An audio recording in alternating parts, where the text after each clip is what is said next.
శివమహాపురాణంలో శతరుద్ర సంహితలో 29 చాప్టర్లో 28 శ్లోకా నుంచి ఎప్పుడైతే కృష్ణ దర్శన రూపంలో పరమేశ్వరుడు అవతరించి నభాగుడు ఏదైతే యజ్ఞశేషాన్ని ఇచ్చేసి ఆ బ్రాహ్మణుడు స్వర్గానికి వెళ్ళిపోతే ఆ తీసుకున్న ధనంతో ఇంటికి వెళ్ళిపోదాం అనుకున్న అతని దగ్గరికి వచ్చి అసలు నువ్వెవరు, ఇది నాది, ఇది నువ్వెందుకు తీసుకున్నావు, ఇది నువ్వెలా తీసుకుంటావా, అవన్నీ నావి అంటాడు. నందీశ్వర ఉవాచ తచ్చుత్వా తద్వచస్తాత మానవో నభగ కవి ప్రత్యువాచ వినీతాత్మా పురుషం కృష్ణ దర్శనం. నందీశ్వరుడు మళ్ళీ సనత్ కుమారుడు ఇలా చెప్తున్నారు. ఎప్పుడైతే ఆ మునిపుత్రులు ఆయనకి ఎంత ఇచ్చేశాడో అప్పుడు నభగుడు ఆ మాటలు విని కృష్ణ దర్శన ఆ మాట్లాడిన మాటలతో చాలా వినమ్రంగా ఆయనకి మళ్ళీ ఇలా సమాధానం చెప్తున్నాడు. నభాగా ఉవాచ మమేధాం ఋషిభిర్దత్తం వసూయజ్ఞగతం కను కథం వారయసే మాం త్వాం గృహంతం కృష్ణ దర్శన. నభగుడు, ఈ యజ్ఞంలో ఏవైతే మిగిలిపోయినవి ఉన్నాయో ఆ ధనాన్ని వాళ్ళే ఋషులే నాకు ఇచ్చారు. అందుకే ఓ కృష్ణ దర్శన, ఇప్పుడు ఇది నేను ఎందుకు తీసుకోకూడదు, ఇది నేను తీసుకోకూడదని మీరెందుకు నన్ను మళ్ళీ ఆపుతున్నారు, వాళ్ళే నాకు ఇచ్చారు అని చెప్పాడు. నందీశ్వర ఉవాచ ఆకార్య నభాగం వాక్యమిదం సత్యముదీరితం ప్రత్యువాచ ప్రసన్నాత్మా పురుష కృష్ణ దర్శన. నభాగుడు ద్వారా ఇలా ఎప్పుడైతే వాళ్ళే నాకు ఇచ్చారు అందుకని నేను పుచ్చుకున్నాను, ఇప్పుడు నేను ఎందుకు పుచ్చుకోకూడదని మీరు అంటున్నారు అని అడిగినప్పుడు ఆ మాటలు విని చాలా ఆనందంగా ఆ కృష్ణ దర్శనంలో ఉన్న ఆ పురుషుడు మళ్ళీ నభాగుడితో ఇలా చెప్తున్నాడు. కృష్ణ దర్శన ఉవాచ వివాదే అస్మిన్ హీనౌ తాత ప్రమాణం జనకస్తవ యాహితం పృచ్చసా బ్రూయాత్ తత్ ప్రమాణం తు సత్యతః. ఆ కృష్ణ దర్శనుడు నా భాగుడితో ఇలా అన్నాడు, నువ్వు మన ఇద్దరి మధ్యలో ఈ వివాదాన్ని మీ తండ్రి గారే ప్రమాణంగా ఆయనే ఇక్కడ చెప్తారు, ఎవరు తీసుకోవచ్చు ఎవరు తీసుకోకూడదు. అందుకే నాయన మన ఇద్దరికి జరిగిన ఈ వివాదానికి న్యాయమూర్తిగా నీ తండ్రే కాగలడు, అందుకుని వెళ్ళి ఆయన్ని అడుగు, ఆయన నిర్ణయాన్ని ఇక్కడే ఉంటాను, వచ్చి నాకు చెప్పు అని చెప్పాడు. నందీశ్వర ఉవాచ తథా కార్యావచస్తస్య నభాగో మానవః కవిః ఆగచ్చత్ పితరం ప్రీత్యా తదుక్తం పృష్టవాన్ మునే. నందీశ్వరుడు ముని సనత్ కుమారుకి ఇలా చెప్తున్నాడు. ముని, ఆ మాటలు విన్న తర్వాత నభాగుడు కూడా వెంటనే తండ్రి దగ్గరికి వెళ్ళాడు. చాలా ఆనందంతో ఆయన దగ్గరికి వెళ్ళి జరిగిన విషయాన్నంతా కూడా ఆయనకి చెప్పి ఆయన్ని మళ్ళీ అడగటానికి. పిత్రోదితం సమాకార్య శ్రాద్ధ దేవ సా వై మను స్మృత్వా శివపదం భోజం ప్రాప్త స్మృతిరువాచతం. అయితే ఆ శ్రాద్ధాదేవుడు కూడా ఒక్కసారిగా పుత్రుడు చెప్పిన మాటలన్నీ విన్న తర్వాత మళ్ళీ ఆ పరమేశ్వరు యొక్క చరణ కమనాలను ఒక్కసారిగా స్మరించి అప్పుడు ఆ సమస్తాన్ని గ్రహించాడు. స్మరించినంత మాత్రాన గ్రహించగలిగిన వాడు. పైగా ఇక్కడ కొన్ని కొన్ని జరగటానికి కొన్ని లీలలు అన్నది ఎందుకు అంటే, ఒక జ్ఞానాన్ని నువ్వు పొందాలంటే కొన్ని పరీక్షల్ని నువ్వు తట్టుకుని ఆ పరీక్షల్లో నువ్వు ఎలా నెగ్గుతావో దాన్ని బట్టి ఆ వికసన అన్నది మనకి వస్తూ ఉంటుంది. అందుకే శ్రద్ధాదేవుడు కూడా ఇది అంత చక్కగా అవగాహనతో దాన్ని పరమాత్మ యొక్క పాదాలనే స్మరించి మళ్ళీ అది ఉన్నది ఉన్నట్టుగా అర్థం చేసుకున్నప్పుడు మళ్ళీ తన పుత్రుడికి ఇలా చెప్తున్నాడు. మనుర్ ఉవాచ హే తాత శృణు మద్వాక్యం సా దేవ పురుష శివ తస్యేవ సకలం వస్తు యజ్ఞ ప్రాప్తం విశేషత. ఆ మను ఇలా చెప్పాడు, నాయనా, ఈ ధనము తీసుకున్నటకు అక్కడి నుంచి వచ్చి నిన్ను ఆపిన మహానుభావుడు ఎవ్వరూ కాదు, సాక్షాత్తు ఆ పరమాత్మే, ఆ పరమేశ్వరుడే. అర్ధవరోర్వరితం వస్తు రుద్రభాగా ప్రకీర్తిత ఇత్యపి ప్రాజ్ఞవాదో హి క్వాచిత్ జాతస్తాదిచ్చయ. అందుకే అక్కడ ఆ పరమాత్మే ఆ అవతారంలో వచ్చాడు, ఆ పరమాత్మే వచ్చి నిన్నలా ఆపాడు. అందుకే ఈ ప్రపంచమంతా కూడా ఈ వస్తువులన్నీ కూడా ఆ పరమాత్మే కదా. కానీ యజ్ఞంలో ప్రాప్తించిన ధనం మీద ఆయన విశేష అధికారం కూడా ఉంటుంది. యజ్ఞం చేసిన తర్వాత అంటే ఇక్కడ యజ్ఞానికి వినియోగించే వస్తువు ఇది మనకి మళ్ళీ భగవద్గీతలో కూడా ఆధారంగా ఏం చెప్తాడు ఆ కృష్ణుడు. జ్ఞానకర్మ సన్యాస యోగంలో కూడా చెప్పిందదే. అంటే ఆ యజ్ఞానికి, కార్యక్రమాలకి ఉపయోగించేవన్నీ కూడా అవన్నీ పరమాత్మయే. హోమం చెయ్యబడే ద్రవ్యం పరమాత్మయే. ఆ అగ్ని పరమాత్మయే. అలాగే యజ్ఞ ఆచరించే కర్త కూడా పరమాత్మయే. ఆ క్రియ, మంత్రం అన్నీ కూడా పరమాత్మే. అంటే అక్కడ మళ్ళీ స్వీకరించేది పరమాత్మే, సమర్పించేది పరమాత్మకే. మళ్ళీ అక్కడ ప్రతిఫల రూపంలో మనకి ఇచ్చేది కూడా ఆ పరమాత్మయే. అన్నీ పరమాత్మమయమే. అందుకే ఇక్కడ ఈ వస్తువులన్నీ కూడా ఆయనవే. అందుకే యజ్ఞంలో ప్రాప్తించు ధనం మీద కూడా ఆయనకే విశేషమైన అధికారం ఉంటుంది. యజ్ఞం చేసిన తర్వాత మిగిలిన ధనం కూడా ఆ పరమాత్మదే. బాగా నిశ్చితంగా ఆ పరమాత్మదే. సర్వం పరమాత్మయే. సదేవ ఈశ్వర సర్వాన్ వాస్తవహర్తి న సంశయ యజ్ఞవశిష్టం కిమూత పరే తస్యేచ్ఛయా విభూహ. అందుకే ఆ ఈశ్వరుడికే సర్వము. యజ్ఞంలో విశేషంగా సకల వస్తువులు స్వీకరించటానికి కూడా ఆ సర్వేశ్వరుడైన మహాదేవుడే అధికారము ఉన్నది. ఆయన అనుమతితోనే ఇతరులు ఆ వస్తువుని గ్రహించవచ్చు. అంటే అనుమతి ఇస్తేనే, లేకపోతే ఇష్టానురాజ్యంగా తీసుకోవటానికి అధికారము లేదు. అందుకే ఇందులో ఎటువంటి సందేహం లేదు. ఆయన ఇచ్చతోనే లభిస్తాయి. అనుగ్రహార్థ మాయాతస్తవ తత్ రూపతః ప్రభుః తత్రత్వం గచ్చ నభగా ప్రసన్నం కురు సత్యతః. అందుకే పరమాత్మ అయిన ఆ శివుడే నిన్ను అనుగ్రహించటానికి ఆ రూపంలో వచ్చాడు. ఆ దర్శించే భాగ్యాన్ని నీకిచ్చాడు. వచ్చింది ఆ పరమాత్మయే. అందుకు నీవు త్వరగా అక్కడికి వెళ్ళు, ఆ స్వామిని ప్రసన్నుణ్ణి చేసుకో. అంటే అంతలాగా సాధ్యం కాదు. పైగా అలాంటి మనకి లభించినప్పుడు మనం ఇంకా ఆనందంగా దాన్ని స్వీకరించాలి. ఆ పరమాత్మే స్వయంగా వచ్చాడు. అందుకు త్వరగా వెళ్ళు నువ్వు. నీ అపరాధాన్ని కూడా క్షమించమని అడుగు. క్షమాపయ స్వ అపరాధం సుప్రణమ్య స్తుతిం కురు సర్వప్రభుః స ఏవేశో యజ్ఞధీశో అఖిలేశ్వర. అందుకుని నీ అపరాధాన్ని క్షమించమని అడుగు అని చెప్పాడు. పైగా క్షమించమని ప్రార్థించు, నమస్కరించు, ఆ ప్రభువుని స్తుతించు. నభగుడు ఇలా తండ్రి ఆజ్ఞతో మళ్ళీ అక్కడికి వెళ్ళాడు. ఆయన్ని అపరాధాన్ని క్షమించమని అడగటానికి. విష్ణు బ్రహ్మాదయో దేవాః సిద్ధాః సర్వర్షయోపి తదనుగ్రహాతస్తాత సమర్థాః సర్వకర్మణి.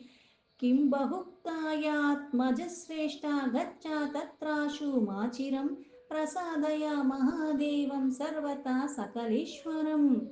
అందుకే ఇక్కడ ఆ పరమేశ్వరుడు సర్వానికి ప్రభు, యజ్ఞానికి స్వామి, అఖిలానికే ఈశ్వరుడు. అందుకే బ్రహ్మ విష్ణు ఆది సకల దేవతలు, సిద్ధగణములు, ఋషిగణములు అందరూ ఆయన అనుగ్రహంతోనే కర్మలు చేసుకునే సమర్థత వాళ్ళకి లభిస్తుంది. అందుకే పుత్రుల్లో శ్రేష్ఠుడా, ఇక ఏమీ చెప్పక్కర్లేదు. త్వరగా అక్కడికి వెళ్ళు, సమయాన్ని వృధా చేయకు. సర్వేశ్వరుడి ఆ అవతారంలో అక్కడికి వచ్చి నీకు దర్శనాన్ని ఇచ్చాడు. అందుకు నా మహాదేవుడికి దగ్గరికి వెళ్ళి ఆయన్ని ప్రసన్నుని చేసుకో అని చెప్పాడు తండ్రి.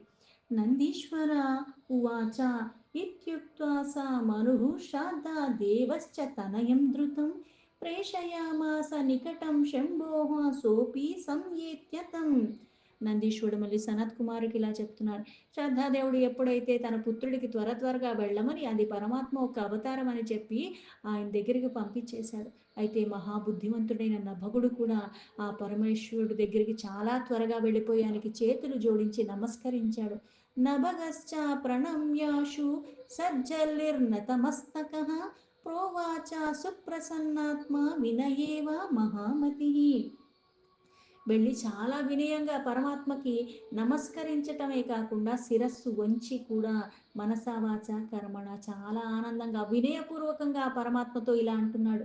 నభగ ఉవాచ ఇదం తవేష సర్వం హి వస్తు త్రిభువనే హియత్ ఇత్యాహమే పితానూనం కిముతాద్వరా శేషితం. నభగుడు మళ్ళీ ఇలా చెప్పాడు. ఈశ్వర, ముల్లోకాల్లో కూడా ఏదన్నా వస్తువు కానీ అన్నీ కూడా నీ వస్తువులే. అయితే ఈ యజ్ఞశేషం కూడా ఈ విషయంలో చెప్పాల్సిన అవసరం ఏంటంటే, ఉన్నవన్నీ నీవే అయినప్పుడు ఇంకా ఇది అది అని చెప్పాల్సింది లేదు. పైగా విశేషంగా ఈ యజ్ఞశేషం కూడా నీదే అని నా తండ్రి చెప్పాడు. ఎందుకంటే తండ్రిని అడిగి తీసుకురా, నీకు నాకు నీ తండ్రి చెప్తాడు, ఆయనే మధ్యవర్తిగా ఉంటాడని చెప్పాడు. కాబట్టి ఇక్కడ ఆయనే ఇక్కడ న్యాయమూర్తిగా చెప్తాడు అని. అజానతా మయా నాత యదుక్తం తద్వచో భ్రమాత్ అపరాధం త్వం క్షమస్వ శిరసా త్వం ప్రసాదయే.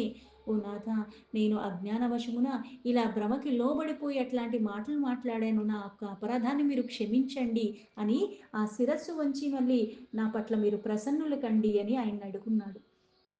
इत्युक्त्वा नभगः सोऽतिदीनाधीस्तु कृताञ्जलिः తుస్తావాతం మహేశాన కృష్ణదర్శన మానతః.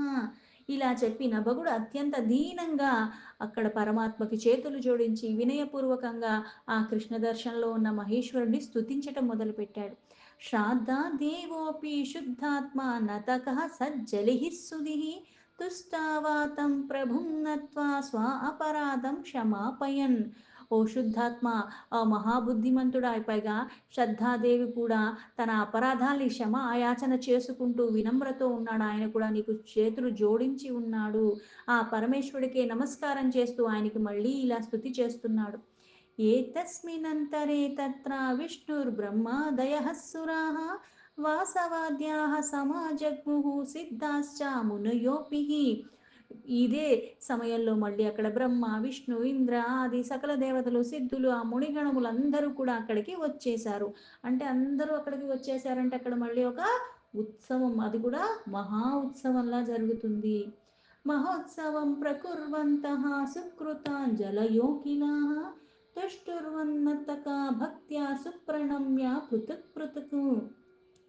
ఈ మహా ఉత్సవంలో వాళ్ళందరూ అక్కడ రాగానే భక్తితో చేతులు జోడించి వాళ్ళందరూ కూడా మళ్ళీ వినమ్రులై కూడా వాళ్ళందరినీ చూస్తూ భక్తిభావంతో మళ్ళీ స్థుతులు చేయటం మొదలుపెట్టారు. వాళ్ళు కూడా పరమాత్మని చూసి అత రుద్ర ప్రసన్నాత్మ కృపా దృష్టయ విలోక్యత ఉవాచ నభగం ప్రీత్యా సస్మతం కృష్ణ దర్శన.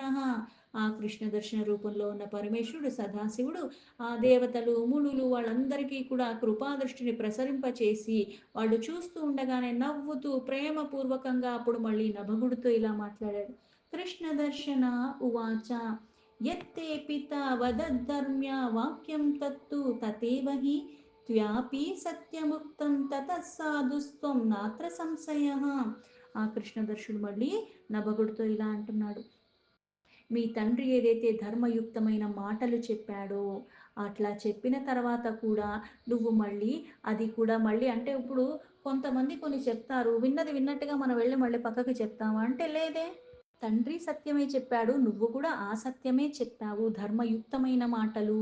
అందుకే నువ్వు కూడా సాధు సత్పురుషుడివే, ఇందులో ఎటువంటి సంశయం లేదంటే అనుమానం లేదు. అతోహం సుప్రసన్నోస్మి సర్వతా సువ్రతేన తే దదామి కృపయా తేహి జ్ఞానం బ్రహ్మ సనాతనం. అందుకే నీ పట్ల నేను ప్రసన్నుణ్ణయ్యాను కాబట్టి ఈ సత్యము పైగా ప్రవర్తించేది ఆచరణ.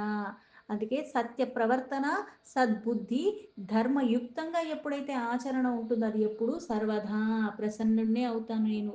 అందుకే కృపతో ఆ కృపపూర్వకంగా నీకు నేను సనాతనమైన బ్రహ్మ ఆ ఆ జ్ఞాన ఉపదేశాన్ని నీకు ఇస్తున్నాను అన్నాడు.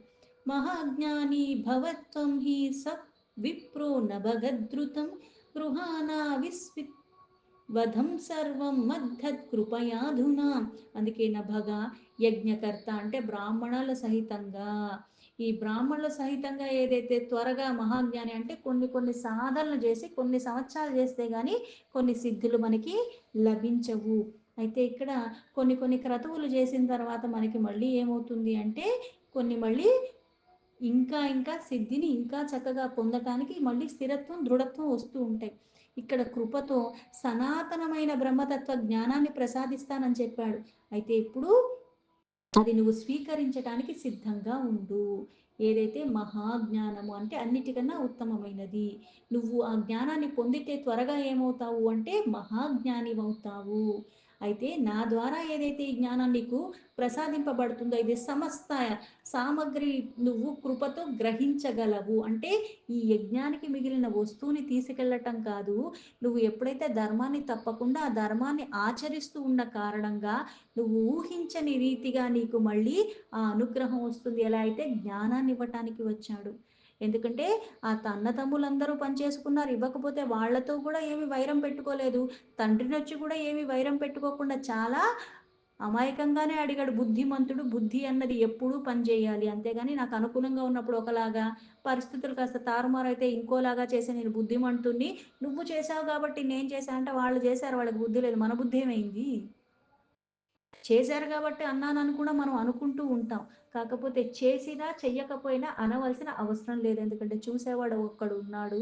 సమాధానం చెప్పి మళ్ళీ నా నోరుని నేనేమి పాడు చేసుకోక్కర్లేదు. అందుకే ఆ సనాతనమైనది చెప్తా అన్నాడు. అది ఎట్లాంటిది అంటే అందరికీ లభించేది కాదు. అంటే అది తెలుసుకుంటే మహాజ్ఞానివైపోతావు. పైగా పరమాత్మ నుంచి ప్రత్యక్షంగా పొందుతున్నాడు. కృపతో నువ్వు గ్రహించు నేను నీకు ప్రసాదిస్తున్నాను అని. ఇహ సర్వసుఖం భుండక్ష్వ నిర్వికారం మహామతి సుగతిం ప్రాప్స్యసి త్వం హి స విప్రః కృపయా మమ. ఓ మహామతి, ఈ నిర్వీకార అంటే ఇక్కడ పరమాత్మ తత్వం అసలైన బ్రహ్మతత్వం. ఏంటి పరమాత్మ తత్వం అంటే ఆకారరహితంగా నామానికి, రూపానికి, గుణానికి అన్నిటికీ పరమంగా అతీతంగా ఉన్నవాడే పరమాత్మ. అందుకే ఇక్కడ నువ్వు కూడా నిర్వీకారం అయిపోతావు. ఈ సంసారంలో అన్ని రకాల సుఖాలు, భోగాలు అనుభవించి మళ్ళీ నా కృప ద్వారా ఇక్కడ మళ్ళీ ఏ బ్రాహ్మణుల సహితంగా సద్గతి లభిస్తుందో అటువంటి గతి నీకు లభిస్తుంది అని చెప్పాడు. నందీశ్వర ఉవాచ ఇత్యుక్త్వా తాత భగవన్ స రుద్రః సత్యవత్సలः సర్వేషాం పశ్యతాం తేషాం తత్రేవాంతర్ధత్తే హరః. ఆ నందీశ్వరుడు మళ్ళీ ఇక్కడ సనత్ కుమారుడికి ఇలా చెప్తున్నాడు. ఓ సనత్ కుమార, ఇక్కడ ఆ పరమాత్మ మళ్ళీ ఇలా నభగుడితో అన్నాడు, సత్యము. అందుకే ప్రేమతో ఆ పరమాత్మ ఆ రుద్రుడు ఇలా చెప్పి అందరూ చూస్తుండగానే అక్కడి నుంచి అక్కడే మళ్ళీ అంతర్ధానమైపోయాడు. విష్ణుర్బ్రహ్మాపి దేవాద్యాః సర్వే తే మునిసత్తమా స్వం స్వం ధామ యయుః ప్రీత్యా తస్యేనత్వా దిశో ముధా. ఓ మునిసత్తమ, అక్కడికి విచ్చేసిన సకల సిద్ధ పురుషులు, మునిగణములు, ఋషులుగణములు, బ్రహ్మ విష్ణు ఆది దేవతలు వీళ్ళందరూ కూడా సమస్తము ఆనందంగా వాళ్ళ వాళ్ళ ధామాలకి చాలా ఆనందంగా వాళ్ళు వెళ్ళిపోయారు. సపుత్రః శ్రాద్ధా దేవోపి స్వస్థానాగమనం ముధా భుక్త్వా భోగాన్ సువిపులాంస్తో అంతే శివపురం యయౌ. అయితే ఇక్కడ ఆ మను ఒక్క పుత్రుడైన నభగుడు కూడా ఆ శారదాదేవి దగ్గరికి, ఆ తండ్రి దగ్గరికి చాలా ఆనందంగా వెళ్ళిపోయాడు. అక్కడికి వెళ్ళి అక్కడ మళ్ళీ సుఖాలతో భోగాలతో కూడుకున్న జీవనాన్ని గడిపిన తర్వాత మళ్ళీ అంత్యకాలంలో శివలోకానికి, శివధామానికి చేరుకున్నాడు. ఇతంతే కీర్తితో బ్రాహ్మణవతారం శివస్య హి కృష్ణదర్శన నామా వై నభాగానందదాయక.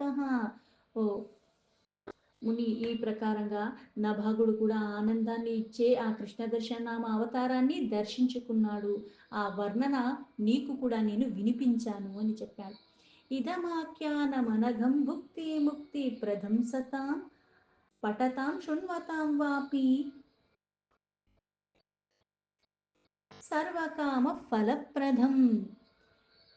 ఈ పవిత్రమైన ఆఖ్యానం, ఈ ఉపాఖ్యానం ఎవరైతే వింటున్నారో లేకపోతే వినిపిస్తున్నారో ఇది ఏం చేస్తుందంటే భోగాన్ని, మోక్ష అంటే జీవించున్నంత కాలము భోగప్రాయమైన జీవితం, తర్వాత మళ్ళీ మరణానంతరం మోక్షాన్ని ప్రసాదిస్తూ ఉంటుంది. అందుకే వినటము, వినిపించటం రెండూ చెయ్యాలి.